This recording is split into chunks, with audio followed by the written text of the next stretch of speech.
රාජද්‍රෝහී චෝදනාවකට ධූරයෙන් පහ කළ සුරූපී තායිලන්ත අගමැතිනිය පේසොන් ටාන් ශිනවත්රා ගැන තමයි මම අද මේ වීඩියෝ එකෙන් අරන් එන්නේ. පේසොන් ටාන් ශිනවත්රා ව්‍යාපාරික කාන්තාවක් මෙන්ම හිටපු තායිලන්ත අගමැතිනිය විදියටත් හඳුන්වන්න පුළුවන්. මේ සුරූපී කාන්තාව ඉපදෙන්නේ 1986 වර්ෂයේ අගෝස්තු 21 වෙනිදා බැංකොක් වලදී. ඇය ඉපදෙන්නේ ඉතාමත් බල සම්පන්න චීන සම්භවයක් සහිත තායි පවුලක් වන ශිනවත්රා පවුලේ බාලම දරුවා විදියට.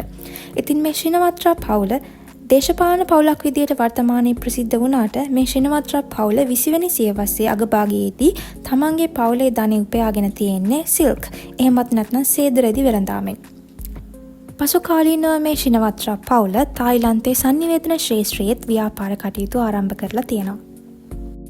තක්ෂින් ශිනවත්රා හෙවත් තායිලන්තයේ 23 වැනි අගමැති ඇයගේ පියා වන අතර තායිලන්තයේ 28 වැනි අගමැති සහ තායිලන්තයේ පළමු කාන්තා අගමැති වන යුන්ලුක් ශිනවත්රා ඇයගේ නැන්දනිය වෙනවා. ඉතින් පේසොන් ටාන් ශිනවත්රා කියන්නේ තායිලන්තයේ අගමැති තනතුරට පත් වූ දෙවැනි කාන්තාව වගේම ලාබාලතම පුද්ගලයා. 2008 වර්ෂයේදී දේශපාලන විද්‍යාවෙන් පළමු උපාධිය ලබාගත් පේසොන් ටාන් ශිනවත්රා වැඩිදුර අධ්‍යාපනයට එංගලන්තයේ සුරේ විශ්වවිද්‍යාලයට ඇතුළත් වෙනවා.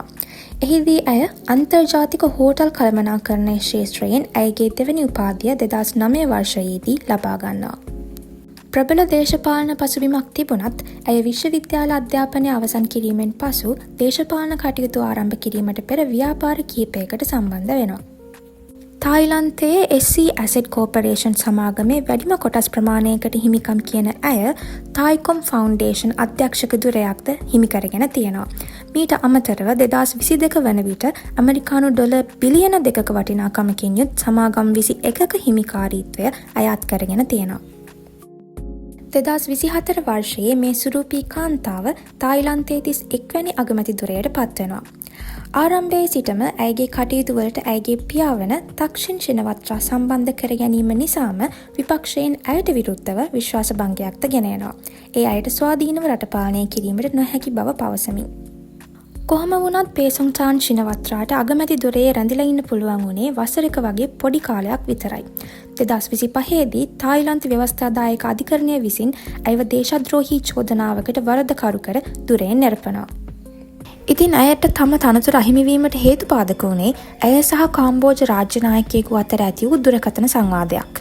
මේ වකවානුවේදී එනම් 2025 දී කාම්බෝජය සහ තායිලන්තය අතර දේශ සීමා අර්බුදයක් පැවතුණා.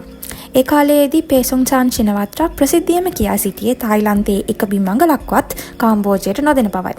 නමුත් මේ රහස් දුරකථන සංවාදයේදී ඇය තම රාජ්‍ය සතුරු රාජ්‍යයට පාවා දී ඇති බවට කරුණු අනාවරණය වුණා. ඉතින් පුදුම හිතන දේ තමයි මේ දුරකථන සංවාදයේ ජනගත කර තිබෙන්නේ ඇය සමග සංවාදයේ යෙදුණු කාම්බෝජ රාජ්‍ය නායකයා විසින්මයි. ඔහු නමින් හුන්සෙන්. ඉතින් මේ හුන්සෙන් සහ ශිනවත්රා පවුල අතර කාලයක ඉඳලා සමීප සම්බන්ධතා තිබූ බවට කරුණු අනාවරණය වෙලා තියෙනවා. ඉතින් ශිනවත්රා තම රට කාම්බෝජයට පාවා දුන් අවස්ථාවේ ඇයගේ මිතුරු කාම්බෝජ නායක හුන්සෙන් ඇයගේ මේ දුරකථන සංවාදය පටිගත කර ඉතා සූක්ෂම අයුරින් ප්‍රසිද්ධියට පත් කර තිබෙනවා. මේ සමගම දැඩි ජනතා විරෝධයක් ශිනවත්රාට එල්ල වුණා. ඉතින් ඇයට අන්තිමේදී තම දුරේ අහිමි වූවා පමණක් නොව ශිනවත්රා පවුලටම ලොකු කළු බැල්ලමක් එකතු වුණා. ඒ කොහොම වුණත් නැවතත් ඇය බලයට පැමිණීමට සූදානම් වන බවට තොරතුරු අනාවරණය වෙනවා. ඉතින් තායිලන්ත වැසියන් තම රට කාම්බෝජයට පාවා දුන් දේශද්‍රෝහියෙකුට නැවත බලය ලබා දෙවිද?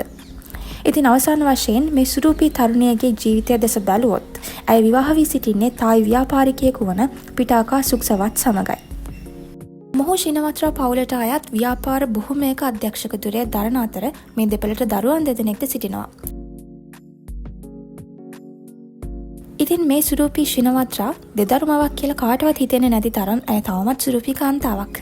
ඉතින් තවත් මේ වගේ කතාවකින් ආයෙත් හමු වෙමු. ඔයාගේ අදහස් පහලින් කමෙන්ට් කරන්න අමතක කරන්න එපා. ස්තුතියි.